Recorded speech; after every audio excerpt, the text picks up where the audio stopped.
दोस्तों नमस्कार।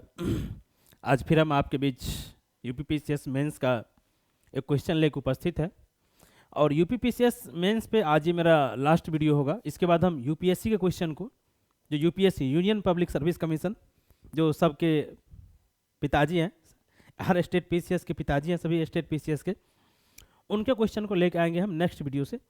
इसमें हम इसलिए आपको बताएं कि अब ये हमारा लास्ट वीडियो है क्योंकि सारा क्वेश्चन इसमें आपको डिस्कस कर चुके हैं। आप मेरे यूट्यूब चैनल पे जाएंगे, इसमें जितने भी क्वेश्चन थे, ये 11, 12, ये 14, 15, 16, 17, 18, ये सब हम डिस्कस कर चुके हैं।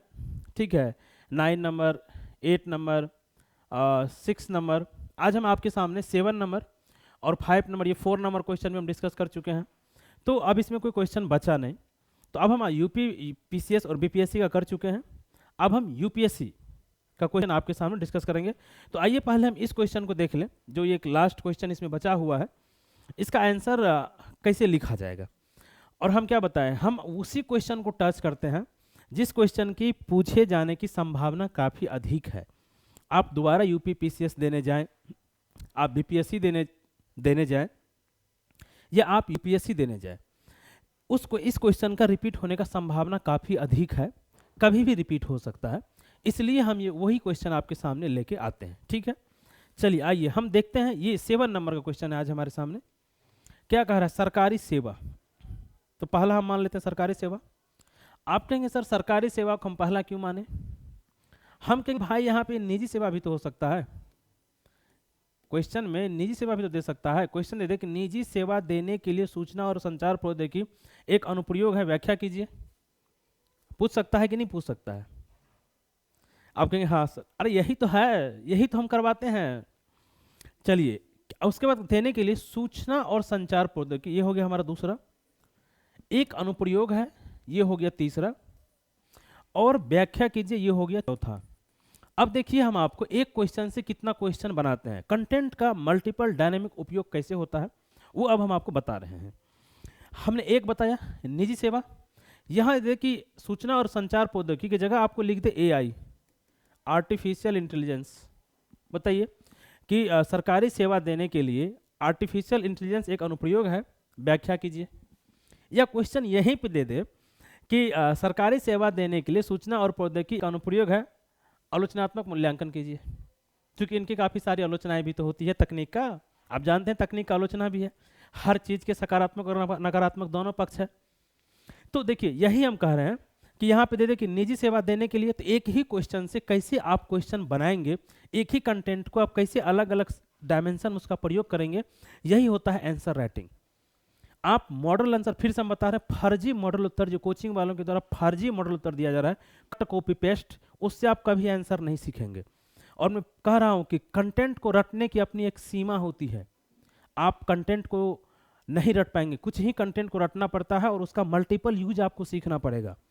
ठीक है, आप जो चाहेंगे कि हम नहीं हो पाएगा कंटेंट के दम पे, नहीं, आप यूज करना सीखिए। कितना कंटेंट आप रटेंगे भाई, कंटेंट की भरमार है। और मॉडल कॉपी में, मॉडल आंसर में क्या होता है, यही कंटेंट फर्जी वाला, इस किताब से उठा के थोड़ा, उस किताब से उठा के थोड़ा, उसके आंसर उठा के थोड़ा, उसके आंसर उठा के, तो फर्जी मॉडल उत्तर से आप सावधान रहेंगे।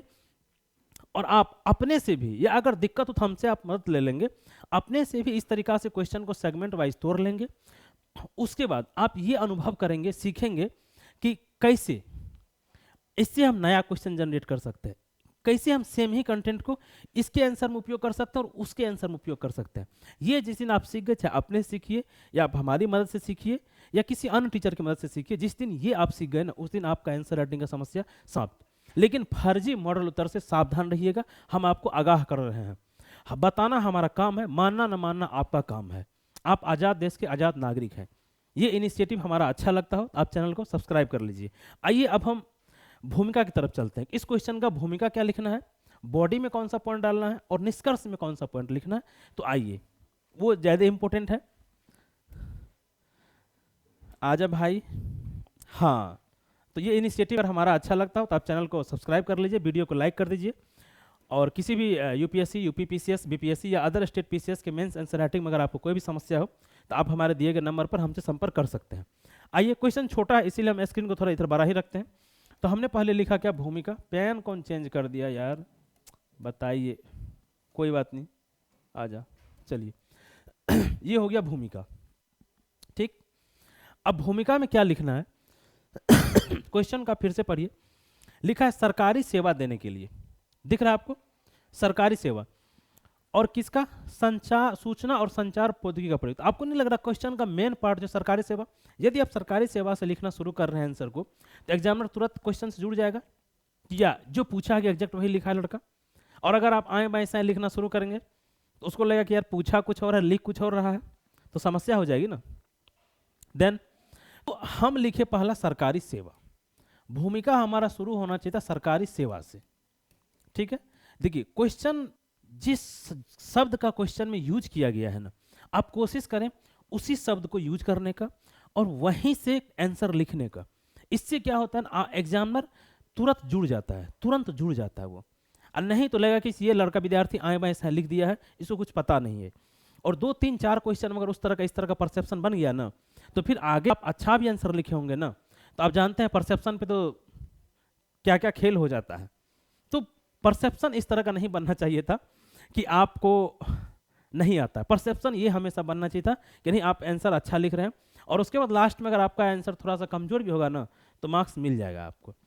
तो भूमिका तो हो गया सरकारी सेवा, लेकिन समस्या है सरकारी सेवा में लिखेंगे क्या? बताइए क्या लिखेंगे? हम एक चैलेंज आपको दे रहे हैं, आप जिस टीचर के भी पास पढ़ रहे होंगे, जहां भी आप आंसर राइटिंग कर रहे होंगे, मेरा जो डिफिनेशन अभी हम लिखाने जा रहे हैं आपको सरकारी सेवा का, अपने एक बार उस टीचर से सरकारी सेवा का डिफिनेशन पूछिएगा। आप जिस कोचिंग में भी टेस्ट सीरीज ज्वाइन किए होंगे, फर्जी मॉडल तौर पर आप विश्वास कर रहे होंगे, इससे एक बार सरकारी सेवा का डिफिनेशन पूछिएगा कि सर सरकारी सेवा का डिफिनेशन क्या होता है, जरा आप हमें बता दीजिए। चलिए हम अब आपको लिखा रहे हैं। देखिए सरकार क्या करती है? भारत सरकार है, बिहार सरकार है, अन्य स्टेट की सरकार है, स्टेट गवर्नमेंट है, क्या करती है वो?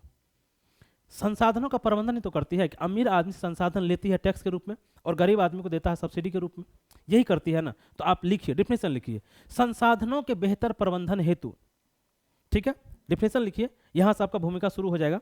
संसाधनों के बेहतर प्रबंधन हेतु सरकार द्वारा अपने अधिकार क्षेत्र में रहने वाले नागरिकों ऑब्लिक निवासी, दोनों लिख दीजिएगा, क्योंकि नागरिक ऑब्लिक निवासी आपको या जो शब्द याद है दोनों शब्द सही है।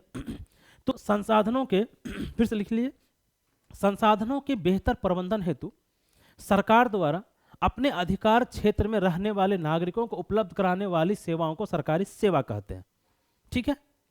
ये आपका हो गया। उदाहरण के लिए इसी में लिखना क्या? उदाहरण के लिए क्या है? पुलिस व्यवस्था, शिक्षा, पोषण, हेल्थ, स्वच्छता, नल जल, जितना अब आपको लिखना आप लिखते चलिए।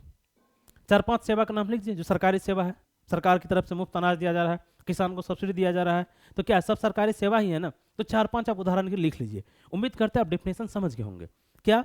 संसाधनों के बेहतर प्रबंधन हेतु सरकार द्वारा अपने अधिकार क्षेत्र में रहने वाले नागरिकों को उपलब्ध कराने वाली सेवा को सरकारी सेवा कहते हैं।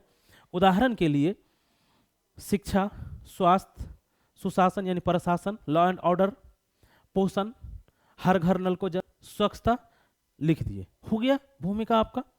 अब आप कहेंगे कि सर हम यहाँ पे भी ये शब्द भी तो यूज कर सकते हैं कि सरकार द्वारा मुफ्त में उपलब्ध कराने वाली सेवा। हो सकता है आपके दिमाग में ये शब्द आ जाए, लेकिन मुफ्त में मत लिखिएगा, ठीक है। फिर यहाँ पे डेफिनेशन थोड़ा आपका गलत हो जाएगा।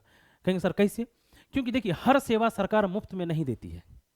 आप हॉस्पिटल जाइए, सरकार कुछ पैसा लेती है, जांच का भी पैसा लेती है, 5 रुपया ही सही लेकिन लेती है।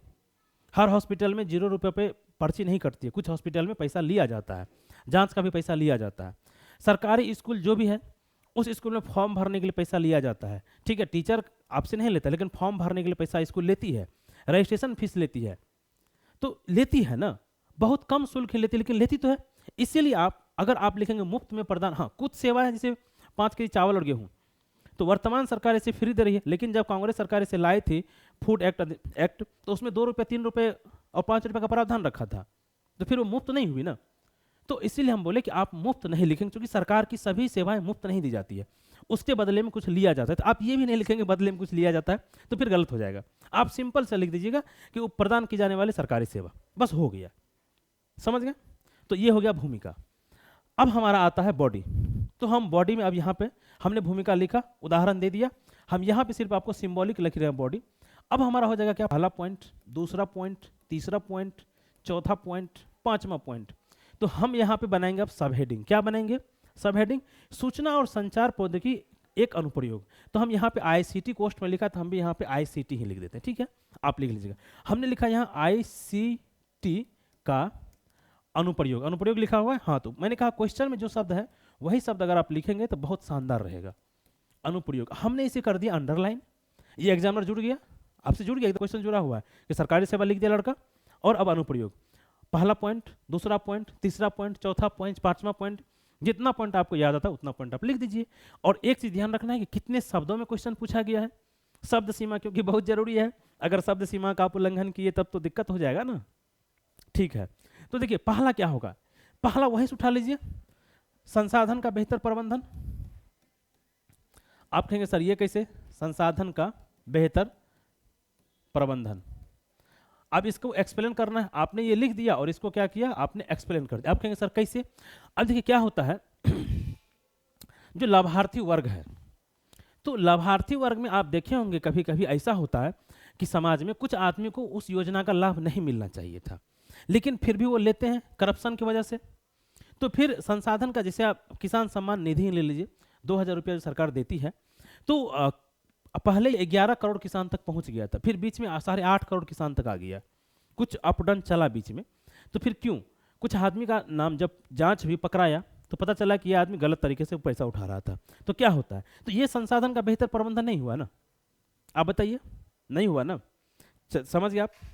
और सरकार जिससे टैक्स लेती है, तो टैक्स लेना भी तो सरकारी सेवा है कि नहीं है, तो आज समझ गए संसाधनों का बेहतर प्रबंधन कैसे, आपने उसे एक्सप्लेन कर दिया। इससे इसके बाद इससे क्या हुआ, अभी लाभार्थी का पहचान, ठीक है, लाभार्थी का पहचान। अब देखिए तकनीक आ गई तो क्या हुआ, सब कुछ चीजें ऑनलाइन हो गई, तो लाभार्थी का पहचान आसान हो गया। पहले यह एक कठिन काम हुआ करता था, बहुत लोगों के पास डॉक्यूमेंट्स नहीं होता था, ठीक है, बहुत लोग फर्जी तरीका से डॉक्यूमेंट्स बना लेता था। तो क्या हो गया, लाभार्थी की पहचान कि हाँ सच में ये व्यक्ति लाभार्थी है, इसको मिलना चाहिए था। तो ये आईसीटी के सूचना प्रौद्योगिकी प्रयोग से ये हो गया साहब, ठीक है। दूसरा पॉइंट आपने एक्सप्लेन किया। तीसरा क्या होगा, अगर ये हो गया तो इससे क्या आएगा, पारदर्शिता, कि योजना का लाभ सही आदमी को ही मिल रहा है, तो पारदर्शिता एवं जवाबदेही होगा कि नहीं होगा, ये बताइए। अभी तक क्या होता है, सपोज कीजिए काफ़ी टाइम पहले तक, अगर तक अभी आयुष्मान भारत योजना भी चलता, उसमें भी एमपी में आया है कि घोटाला वोटाला कुछ हुआ है इस तरीका से। तो अगर घोटाला कब पकड़ाता है, जब आईसीटी इंफॉर्मेशन टेक्नोलॉजी का हम उपयोग करते हैं, तकनीक का उपयोग करते, वेरिफिकेशन करते हैं, तो इससे क्या आता है, घोटाला पकड़ाता है, तो फिर पारदर्शिता आएगी, जवाबदेही आएगी। कि इससे अगर पारदर्शिता है तो ये व्यक्ति की जवाबदेही फिक्स होती है कि ये डीएम थे इस जिला के, या ये बीडीओ साहब थे, इनकी जिम्मेदारी थी कि चीज़ें ट्रांसपेरेंट तरीके से लागू हो। तो पारदर्शिता से क्या होता है, जवाबदेही फिक्स होती है। तो आपने तीसरा पॉइंट एक्सप्लेन कर दिया कि नहीं कर दिया, ये बताइए। चौथा पॉइंट क्या हो गया बताइए। अब इससे एकदम देखिए पॉइंट ऐसे लिंक करते चलना है, लिंक ज़्यादा बेहतर रहेगा। इससे क्या होगा, करप्शन पर रोक लगेगा, बताइए आप कहेंगे सर लगेगा, तो भ्रष्टाचार पर रोक लग जाएगा कि नहीं लग जाएगा, ये बताइए। आप इसको अब एक्सप्लेन कर दीजिए और एग्जाम्पल सब में डाल, एग्जाम्पल डाल दीजिए।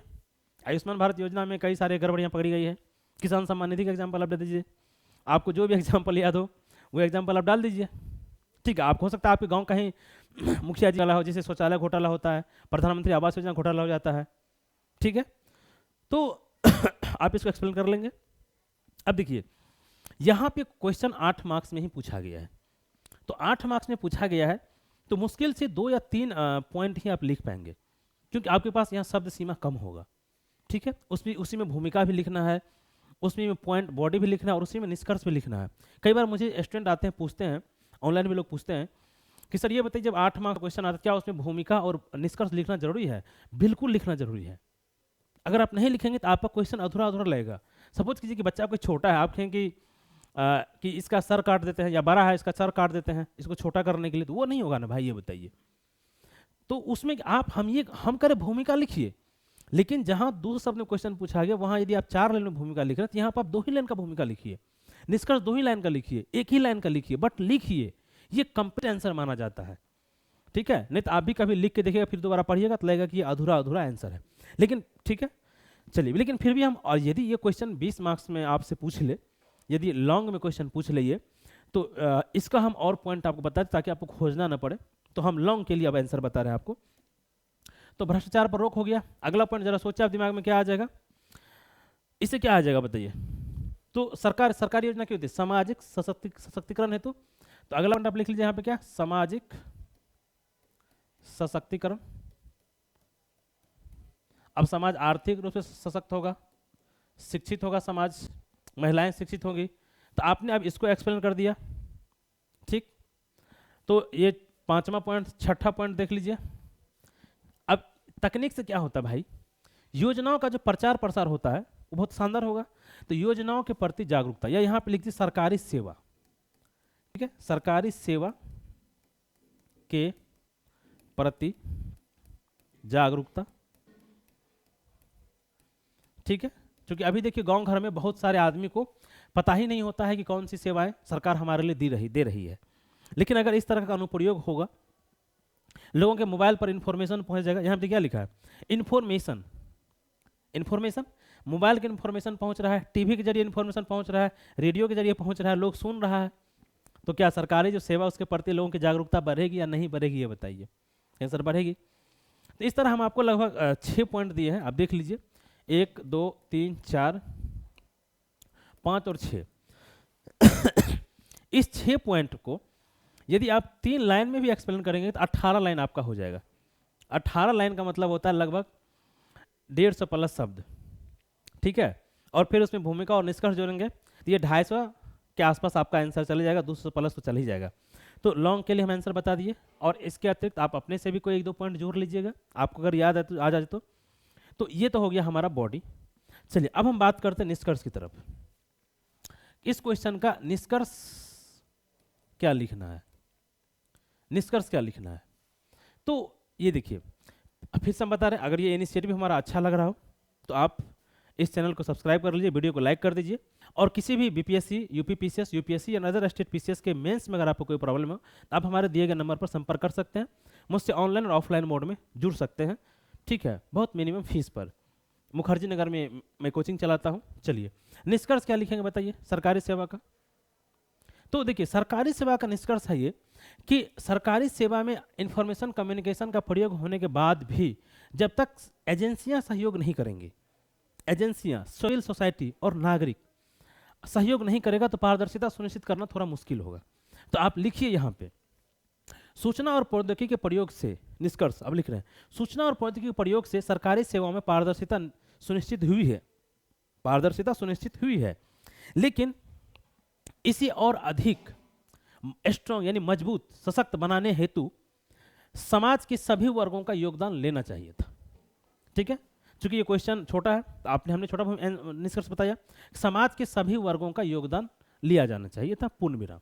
सभी वर्ग क्या, सिविल सेवा है, हमारे यहाँ एनजीओ चलती है, जो सिविल सोसाइटी चलते हैं, बौद्धिक वर्ग के कुछ हमारे जो टेक्नोक्राट्स हैं उनका कैसे उपयोग किया जाए, योजनाओं में तकनीक का कैसे उपयोग करें, ये भी तो चुनौती है ना। तो हम टेक्नोक्राट्स का यूज कर सकते हैं, ठीक है, हम एनजीओ का यूज ले सकते हैं, हम सिविल सोसाइटी का उपयोग ले सकते हैं, संवैधानिक, अन्य संवैधानिक एजेंसियाँ, सभी संवैधानिक एजेंसियाँ जो हमारी है वो कोऑपरेशन में काम करें, कोलैबोरेशन में काम करें, ठीक है। जैसे कुछ योजनाएं एग्रीकल्चर मिनिस्ट्री का है, कुछ ग्रामीण मंत्रालय का योजना होता है, पंचायती राज मंत्रालय चलता है, कुछ एजुकेशन मिनिस्ट्री है, तो इसके बीच क्या हो, कोलैबोरेशन होना चाहिए था। तो ये निष्कर्ष है लॉन्ग क्वेश्चन के लिए, और जो हमने आपको बताया वो था शॉर्ट क्वेश्चन के लिए। तो आप समझ गए कि कैसे निष्कर्ष लिखना है।